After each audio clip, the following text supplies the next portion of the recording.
Now, the gospel I chose just for Brother Larry. Brother Larry, it says he should become like a child. You know, he is revealed to a childlike.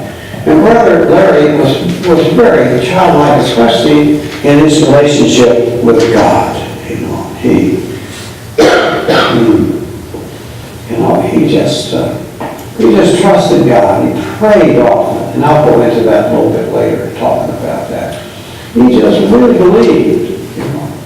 He really believed. And he probably prayed for everybody in here, you know, on a regular basis. That was just part of his life, to be constantly praying for loved ones. Now, I thought about different aspects of his life. First of all, he had a faith of a child. Larry's faith was solid as a rock. He didn't doubt. He just really doubted. He just thought the Lord was going to hear his prayers. And he had a great confidence in God answering prayers. In his room, there were pictures of all kinds of people he prayed for. It reminds me a lot of Blessed Solace Casey, who was just beatified, just a doorkeeper. And that's kind of what Brother Larry did. He just listened to people and cared about them, no matter where he was. And this is a song, he sang to Larry himself for cheering him on as he goes forward. And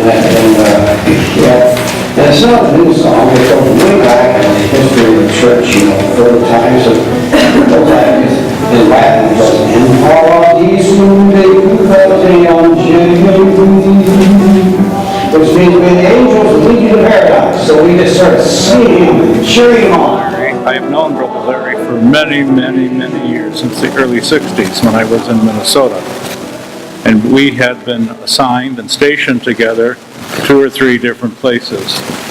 And we had wonderful, good working relationship, worked hard, and he was a very holy man. He had his suffering and his illnesses, but he bore them well. I used to help Larry decorate here at Christmas time or in Cary or whatever.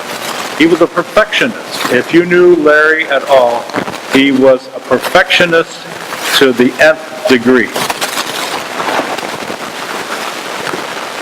Anyway, it was good living with him. And sad to see him go, our dear friend, and our dear friend Brother Ambrose this week too. No job is too small. Every job is very, very important. So that was the lessons that I learned from Brother Larry, that he was a very humble man, but yet he could teach very many lessons and yet still keep his patience with a very, very young friar that was full of baloney in many ways.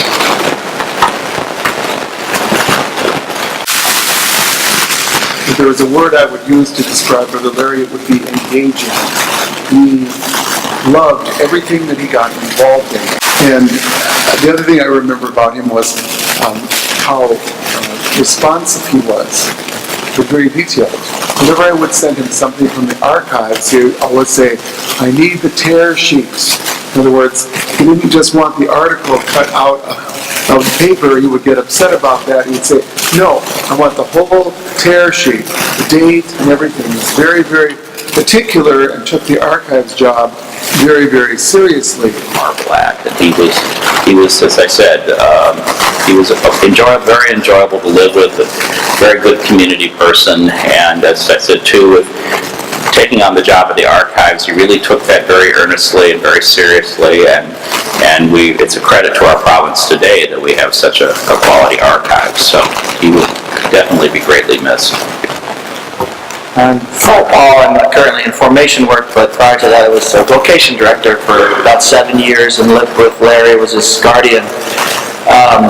And I don't know that you know about when you accept a guy, when we're in the process of accepting a guy, but there's a very long interview, behavioral assessment that can take anywhere from 3, I think my record was 6.5 hours, sitting with a guy, and then usually take him out to other, a couple lay interviews they have to do. So you're with this guy all day long. So it was always nice to go back to Incarnation Friar, where Larry was always downstairs watching TV, and you could just bring the guy down there and set him down, and within minutes, Larry was regaling him with all of his stories.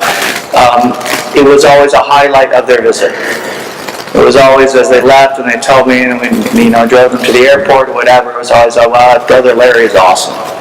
And how engaging and wonderful and kind, and a lot of the other adjectives that the other guys have used. He made a great impression. I miss him greatly.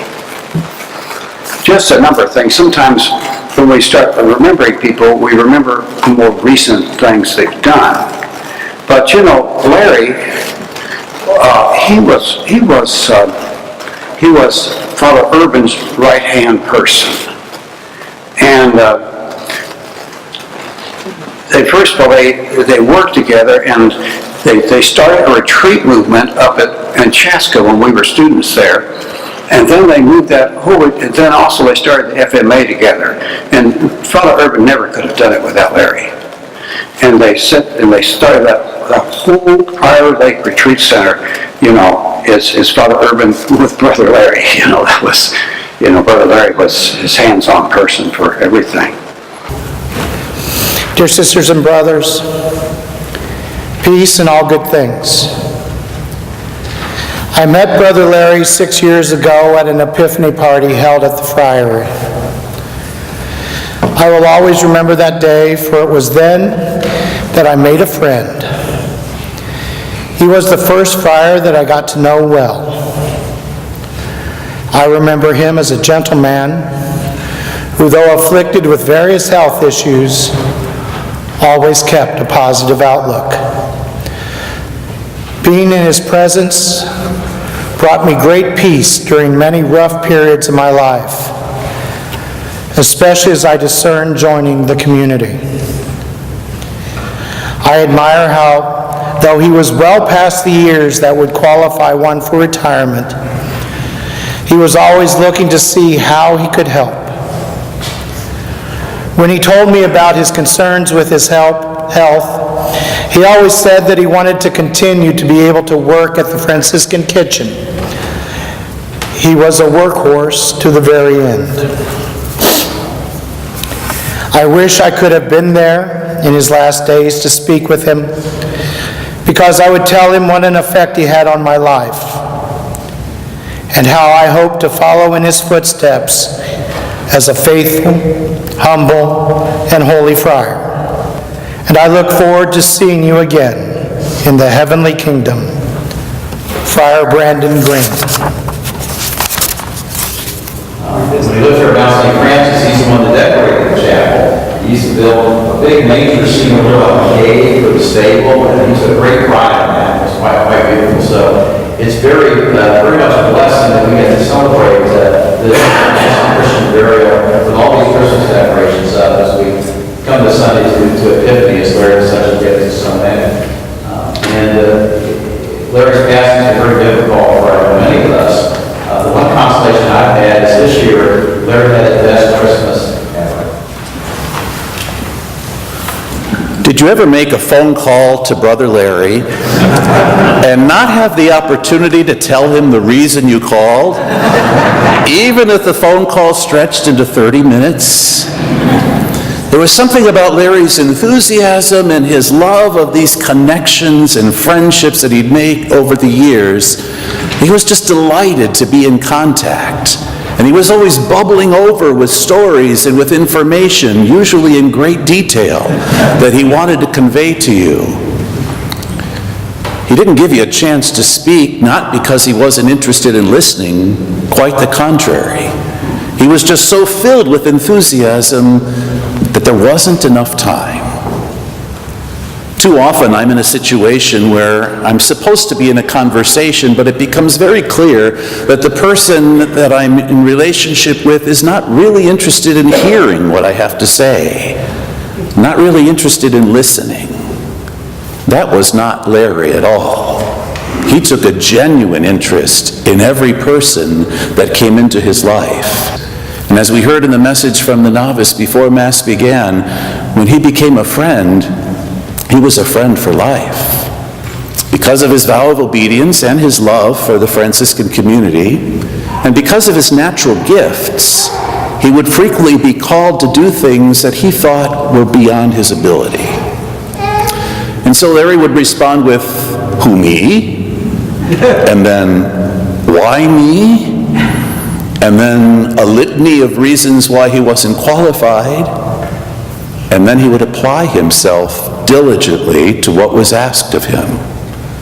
There are two instances of that stand out above the rest, at least in my memory of Larry. One of those is when he was asked to take on the gift shop at the Shrine of Our Lady of Consolation in Cary. He applied himself, and he learned everything there was to learn about retail. But it was never for him just about the job itself. As much as he mastered it and as much as he understood it, it was also about the relationships that were forged there.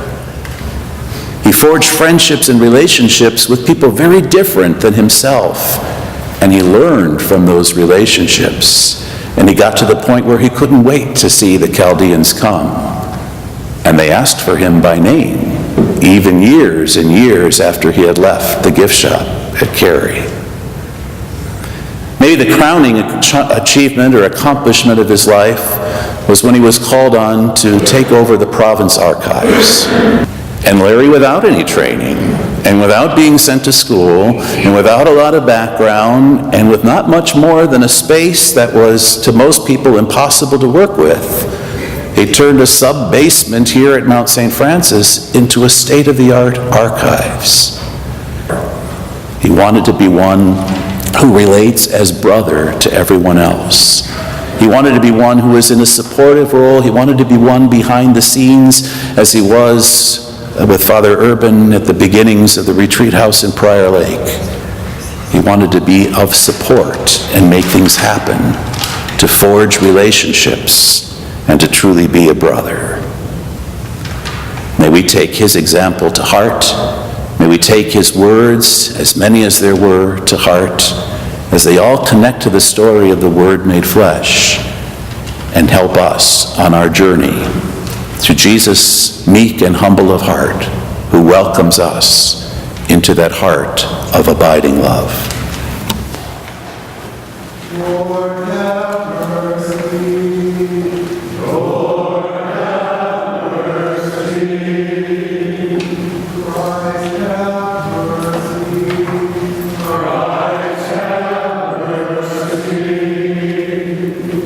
Lord, have mercy. Lord, have mercy.